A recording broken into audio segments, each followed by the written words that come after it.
Hey, I just had a thought. My grandma trained me for putting on rock and roll shows. Yeah, my grandma trained me. And she didn't even know it. I remember when a holiday would come around, she'd start a month in advance. And she'd start getting all the stuff together, making her list. And she'd start doing little things. And, we would ask her, what are you doing? She's like, well, we got a party next month. I got to start getting ready. Now, when you're in rock and roll, you start getting ready for a show a month or two in advance. Because the show is only going to last 45 minutes.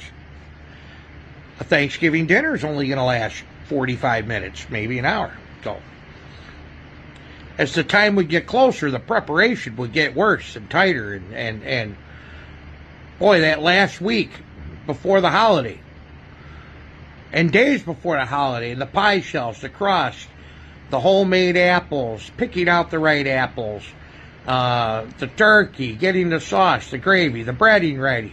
It was complete chaos right before the big show, the Thanksgiving dinner. And I'm thinking, rock and roll's the same thing. It's the same thing.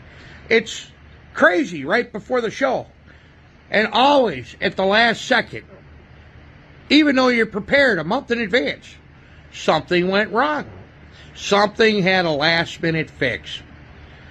It's the same for grandma preparing for a meal.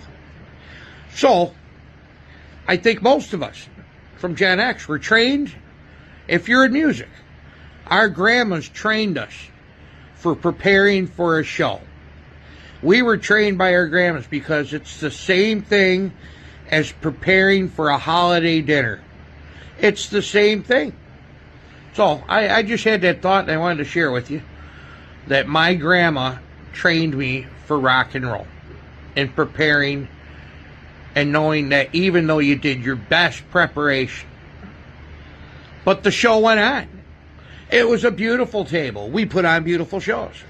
Everything always went perfect. 99.9% of the time. Just like all the shows we put on. They almost all went perfect. And we had a couple here and there. So, my grandma trained me for rock and roll, and she didn't even know it.